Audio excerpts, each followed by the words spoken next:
Okay, now this week's going to be fun, right? I want you watching where you start doing the work of two people, right?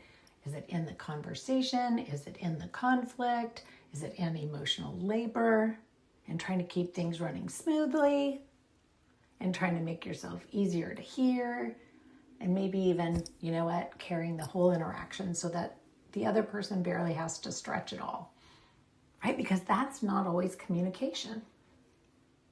A lot of the time it's overfunctioning, and overfunctioning gets called a lot of really nice things, right? It gets called being mature, being helpful, being understanding, being the bigger person, or even being a great communicator. And sometimes it's honestly not any of those things. Sometimes it's what you do when you do not know how to stay in the interaction without managing the whole thing.